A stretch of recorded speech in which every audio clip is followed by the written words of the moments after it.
వీక్షిస్తున్న తెలుగు ప్రేక్షకులందరికీ నమస్కారం. నా పేరు అవినాష్. అయితే ఈ యొక్క వీడియోలో పెన్షనర్ల నుంచి అంటే పెన్షనర్ల యొక్క లిస్టు నుంచి తొలగించిన వాళ్ళు ఎవరైతే ఉన్నారో, మరి కొత్త పెన్షన్లు తీసుకుంటున్న వాళ్ళు ఎవరైతే ఉన్నారో, ఆల్మోస్ట్ పెన్షనర్లకు సంబంధించిన కొన్ని ముఖ్యమైన అప్డేట్స్ అయితే రావడం జరిగింది. మొత్తం ఇన్ఫర్మేషన్ మీరు చూడాలి అనుకుంటే స్కిప్ చేయకుండా వీడియోని చివరిదాకా చూసేసండి. ఉచితంగా ఛానల్ సబ్స్క్రైబ్ చేసుకొని లైక్ చేయడం మాత్రం మర్చిపోకండి. ఇక ఆంధ్రప్రదేశ్లో పింఛన్లపై మంత్రి కొండపల్లి శ్రీనివాస్ కీలక ప్రకటన అయితే చేశారు. ఇక శాసన మండలిలో ప్రశ్నోత్తరాల సమయంలో జరిగిన చర్చల్లో రాష్ట్రంలో దాదాపు 2 లక్షల పెన్షన్లు అయితే తొలగించారని, 13 పాయింట్ల వెరిఫికేషన్ కారణంగా అనేక మంది పెన్షన్ కోల్పోయారని వైఎస్ఆర్సీపీ సభ్యులైతే ఆరోపించడం జరిగింది. ఇక అదేవిధంగా ఈ యొక్క ఆరోపణలకు మంత్రి శ్రీనివాస్ అయితే స్పందిస్తూ ప్రస్తుతం 13 పాయింట్ల వెరిఫికేషన్ అమలు చేయడం లేదని కూడా మరి స్పష్టత అయితే ఇచ్చారు. మరి ఈ యొక్క సందర్భంగా మరి అనేక విషయాలపై మాట్లాడుతూ పింఛన్ల విషయంలో ఎన్టీఆర్ భరోసా పథకం కింద ప్రభుత్వం మరి అనుసరిస్తున్న విధానంపై తీవ్ర చర్చ అయితే జరిగింది. రాష్ట్ర వ్యాప్తంగా కూడా వివిధ కారణాలతో పెన్షన్లు అయితే తొలగించారని, దివ్యాంగుల కోటాలో సైతం ఈ యొక్క పెన్షన్లను తొలగించారని కూడా ప్రతిపక్ష సభ్యులు అయితే మండిపడ్డారు. దీనిపై కూడా గతంలో మనం చర్చించడం జరిగింది. దివ్యాంగులు కూడా చాలామంది ఎంతోమంది డాక్యుమెంట్లు సరిగ్గా లేకుండా, ఎలిజిబిలిటీ లేకుండా ఉన్నారని కూడా మాట్లాడడం జరిగింది. అయితే పేదలకు అందాల్సిన ఈ యొక్క పెన్షన్లు ఏవైతే ఉందో అందించకుండా అవసరమైన వెరిఫికేషన్లతో ఇబ్బంది పెడుతున్నారని కూడా అన్నారు. ఇది అనైతికమని కూడా ఆరోపించారు. ఇక చూసినట్లయితే ముఖ్యమంత్రి చంద్రబాబు నాయుడు అధికారులను వైఎస్ఆర్సీపీ అనుకూలులకు సహకరించొద్దని ఆదేశించారని ప్రతిపక్ష సభ్యులైతే విమర్శలైతే గుప్పించారు. ఇక పోతే ప్రభుత్వం చెప్తున్న ఈ యొక్క లెక్కల ప్రకారం చూసినట్లయితే 14,000 పెన్షన్లు మాత్రమే తొలగించారని అయితే పేర్కొన్నారు. మరి దాదాపుగా ఇంతవరకు కూడా పెన్షన్ల యొక్క అభిప్రాయాలు కూడా తెలుసుకున్నట్లయితే కనుక మన ఛానల్ తరపు నుంచి చాలామంది ఆ పెన్షన్లు అయితే తొలగించలేదని, కొద్దిపాటి మందిని అయితే తొలగించారని కూడా తెలియజేశారు.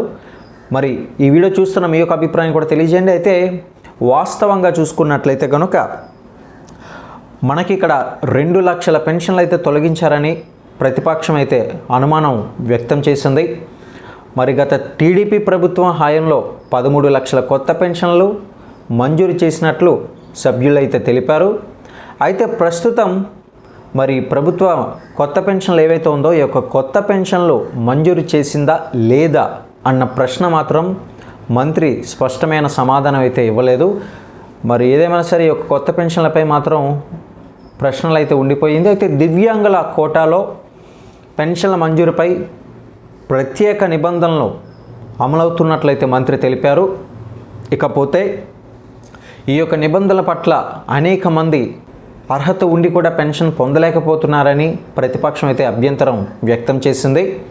ఈ యొక్క నేపథ్యంలో మంత్రి శ్రీనివాస్ మాట్లాడుతూ ప్రభుత్వ విధానంపై వివరణ ఇచ్చారు. 13 పాయింట్ల వెరిఫికేషన్ ఏవైతే ఉందో ఈ యొక్క పూర్తిగా అమలు చేయడం లేదని, 2 లక్షల పెన్షన్లు తొలగించారని చెప్పడం అవాస్తవాన్ని కూడా స్పష్టం చేశారు. అంటే మరి మొత్తానికి దీన్ని అవాస్తవంగా అయితే గుర్తించడం జరిగింది.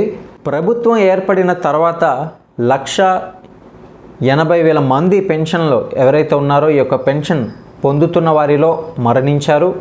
మరి తొలగించిన 14 మంది పెన్షన్లలో ఎక్కువ మంది శాశ్వతంగా వలస వెళ్ళినట్లుగా మంత్రి వివరించారు. మరి గత ప్రభుత్వం హాయంలో అనర్హులకు పెన్షన్లు మంజూరు చేశారని, ఈ యొక్క హెల్త్ పెన్షన్ మరి ఏదైతే ఉందో అర్హత గలవారు ఎప్పుడైనా దరఖాస్తు అయితే చేసుకోవచ్చని కూడా మంత్రి పేర్కొనడం జరిగింది. ప్రభుత్వం పెన్షన్ లిస్టులో లేరని తొలగించిన వాళ్ళు ఎవరైతే ఉన్నారో మళ్ళీ వారు సచివాలయానికి వెళ్ళొచ్చు. వెళ్ళిన తర్వాత మీరు దరఖాస్తు చేసుకున్నట్లయితే యథావిధిగా మీ యొక్క పెన్షన్ అనేది పడడం జరుగుతుంది. ఇక కడప జిల్లాలో 3,000 మందికి పైగా దివ్యాంగుల పెన్షన్లు మంజూరయ్యాయని అయితే కలెక్టర్ తనిఖీ చేయగా అందులో కేవలం చూసినట్లయితే 1,300 మంది మాత్రమే అర్హులనైతే తేలిందని మంత్రి వివరించారు. మరి చూశారు కదా, 3,000 మంది ఉన్నట్లయితే అక్కడ 1,300 మంది మాత్రమే అర్హులను గుర్తించారు 3,000లో. మరి ఒక తనిఖీలతో నిజమైన అర్హులు మాత్రమే పెన్షన్ పొందేలా చర్యలు అయితే తీసుకున్నట్లు ఈ యొక్క సందర్భంగా పేర్కొనడం జరిగింది. ఇక పింఛన్ విధానంలో ఎవరైతే మరి కొత్తగా పింఛన్ అప్లై చేసుకుంటున్నారో, ఎవరైతే దరఖాస్తు చేసుకుంటున్నారో ఖచ్చితంగా మీ యొక్క డాక్యుమెంట్లు మరొకసారి మీరే స్వయంగా వెరిఫై చేసుకొని ఆ తర్వాత సచివాలయానికి వెళ్ళి సబ్మిట్ చేయండి. లేదనుకుంటే అనవసరంగా మళ్ళీ రిపీటెడ్గా మీరు దరఖాస్తు చేసుకునే అవకాశాలు కూడా కోల్పోయే అవకాశాలు ఉన్నాయి. కాబట్టి ముందుగా మీరు ఎలిజిబుల్ కాదా అని మీరు ఒకసారి రీచెక్ చేసుకుని ఆ తర్వాత సచివాలయానికి వెళ్ళి మీరు సబ్మిట్ చేయడాన్ని ప్రభుత్వం నుంచి మరొకసారి ఈ యొక్క హెచ్చరిక అయితే రావడం జరిగింది. ఇక పింఛన్ విధానంలో ముఖ్యమైన మార్పులు చేస్తూ ఆంధ్రప్రదేశ్ ప్రభుత్వం స్పాజ్ పింఛన్ విధానాన్ని అమలు అయితే చేస్తుంది. ఇక భర్త మరణించిన తర్వాత మరి భార్యకు నేరుగా పింఛన్ అయితే మంజూరయ్యేలా ప్రభుత్వం కొత్త విధానాన్ని అయితే తీసుకొచ్చింది. మరి భర్త చనిపోతే గనక కొత్త పింఛన్ ఏదైతే ఉందో ఈ యొక్క కొత్త పింఛన్పై దరఖాస్తు అవసరం లేకుండా తదుపరి నెల నుంచే పెన్షన్ అయితే కొనసాగేలా ఈ యొక్క విధానం అనేది రూపొందించారని మంత్రి వివరించడం జరిగింది. ఇక ఇందులో భాగంగా ఇది మాత్రమే కాకుండా పింఛన్ బదిలీకి కూడా అవకాశం కల్పించినట్లు తెలిపారు. ప్రస్తుతం ప్రభుత్వ విధానంలో అనేక మార్పులు చోటు చేసుకున్నప్పటికీ కూడా అవి పేదలకు ఎంతవరకు కూడా లభిస్తున్నాయన్నది కీలక ప్రశ్నగా మారింది.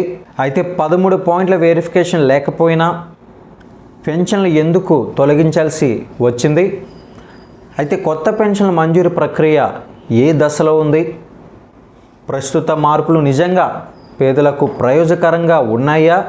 ఈ యొక్క ప్రశ్నలు ఇంకా అనేక అనుమానాలకైతే దారితీస్తున్నాయి. ఏదేమైనా సరే ఇప్పటికే ఎవరైతే పెన్షన్లు కొత్తగా దరఖాస్తు చేసుకున్నారో వారందరూ కూడా ఒకసారి మళ్ళీ మీరు యొక్క డాక్యుమెంట్లు అనేది రీచెక్ చేసుకుని ఆ తర్వాత సచివాలయానికి వెళ్ళి మీరు సబ్మిట్ చేసుకోండి. అప్పటి నుంచి మీరు ఎలిజిబుల్ కాదని ప్రభుత్వం అయితే నిర్ణయం తీసుకుని ఆ తర్వాత నుంచి యథావిధిగా మీ యొక్క పెన్షన్లు అయితే జమ కావడం జరుగుతుంది. ఇక అదేవిధంగా పెన్షన్లకు సంబంధించి చాలా రకాల ప్రశ్నలు అయితే ఇప్పుడు వినిపిస్తున్నాయి. మరి ఇందులో భాగంగా ముఖ్యమైనది కొత్త పింఛన్ల పంపిణీ ఏదైతే ఉందో, ఈ యొక్క కొత్త పింఛన్ల లిస్ట్ ఏదైతే ఉందో మరి అది ఎప్పుడు జారీ చేస్తారు? ఈ యొక్క లిస్ట్ని ఎప్పుడు వీలైనంత త్వరగా తెస్తారు? మాకు ఇంకా ఎలిజిబిలిటీ ఉన్నప్పటికీ కూడా పెన్షన్ అయితే జమ కాలేదని, మేము దరఖాస్తు చేసినప్పటికీ ఇంకా కూడా ప్రభుత్వం దీనిపై దృష్టి పెట్టలేదని కొంతమంది వారి యొక్క అభిప్రాయాలను తెలియజేస్తున్నారు. మరి ఈ వీడియో చూస్తున్న మీ యొక్క అభిప్రాయాలు, మీ యొక్క ప్రశ్నలు కింద కామెంట్ సెక్షన్లో తెలియజేస్తూ మరిన్ని అప్డేట్స్ కోసం ఛానల్ సబ్స్క్రైబ్ చేసుకుని లైక్ చేయండి.